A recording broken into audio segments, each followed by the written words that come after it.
राजनीतिक और सामाजिक क्षेत्रों में बड़े बड़े मंचों से हम अपनी बात कह के निकल जाते हैं।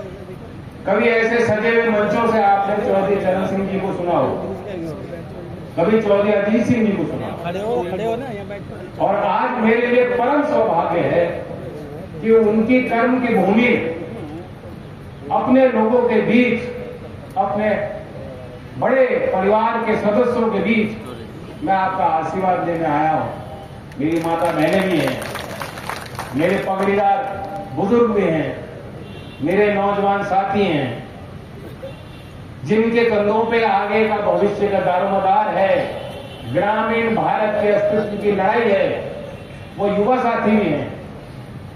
और आपको देखकर ये समझो कि मेरा खून बढ़ रहा है। और कुछ ना कुछ राजस्थान की माटी भी ऐसी है या आपके भलेपन का आशीर्वाद मिल रहा है। यहां मान्यता भी है अलग अलग। तेजा जी को माना जाता है तो लोग कहते हैं तेजा जी की वचनबद्धता बहुत प्रसिद्ध थी और उन्होंने वचन दिया था, उसे उन्होंने अपनी जान भी गंवाई। तो लोग कहते हैं कि तेजा जी का नाम ले लो और कुछ मन्नत मांग लो तो हो जाएगा तुम। ऐसे ही मानते हैं लोग।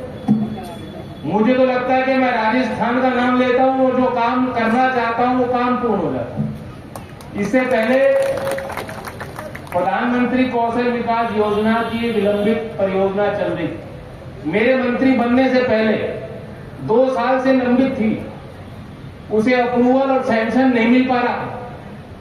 योजना तो परिचालित थी लेकिन उसको अनुमोदन नहीं मिल पा रहा था कैबिनेट का। 7 फरवरी की तारीख है, कैबिनेट की बैठक में अप्रूवल दिया गया। अगले दिन मेरे नागौर में कार्यक्रम जो पहले से ही तय। इस बार भरतपुर की तारीख अध्यक्ष जी कब ली थी आपने? 15 दिन हो गए, 15 दिन रह गए इसमें काम में, भले काम में। और कल ही जो है प्रधानमंत्री के कर कमलों से देश के लिए, नौजवानों के लिए 60,000 करोड़ की महत्वाकांक्षी योजना पे मोहर लग गई। तो ये तो काम राजस्थान का ही हुआ कि कोई बात राजस्थान जाने की तय होती है और आपके आशीर्वाद से अच्छा काम, विकास का कारवां हम लोगों का आगे बढ़ता था। तो यही कृपा और आशीर्वाद आप लोग बना के रखना।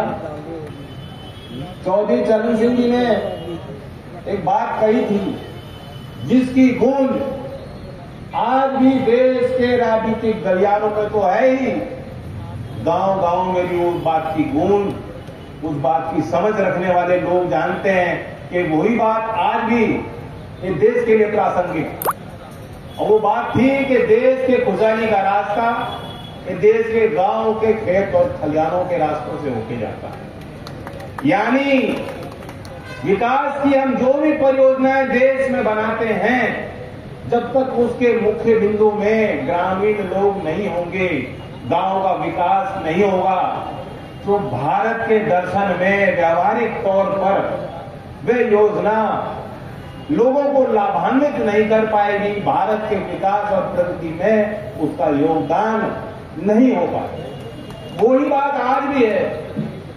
लेकिन चौधरी चरण सिंह जी ने उस समय जो वकालत की थी, वो कहते थे कि कुटीर उद्योग को बढ़ावा दो। उनकी इच्छा थी कि जो कामदार व्यक्ति है, जो लोग हाथों से काम करते हैं, जिनके पास परंपरागत हुनर है, उनके पास सामर्थ्य ना हो लेकिन अपने काम की बारीकी की जानकारी है, क्योंकि पीढ़ी दर पीढ़ी वो काम वो करते आए, चाहे किसानी का हो, चाहे कामगार का हो, चाहे कारीगर का हो, जो गांव के काम है, उन लोगों को काम मिलता रहना चाहिए, उनकी आय बढ़ती रहनी चाहिए, उनकी क्रय शक्ति बढ़ेगी तो बचत तो कम करेंगे, वो खर्च करेंगे, उससे छोटे व्यापारी को लाभ मिलेगा, भारत की अर्थव्यवस्था में उसका लाभ दिखाई देगा। और आज के समय में आधुनिक भारत के 21वीं सदी के भारत में, जहां भारत की तस्वीर आज बहुत बदल चुकी है और आप लोग भी महसूस करते हैं, गांवों के परिवेश में बैठक हो रही है। ये मोबाइल फोन जो लोगों के हाथों में आ गया, पहले किसी ने कल्पना नहीं की थी। हमारे बुजुर्ग लोग कितना उसका इस्तेमाल कर रहे हैं मैं नहीं जानता। कितने लोगों के पास स्मार्टफोन है, उसे कैसे आप चालित करते हो।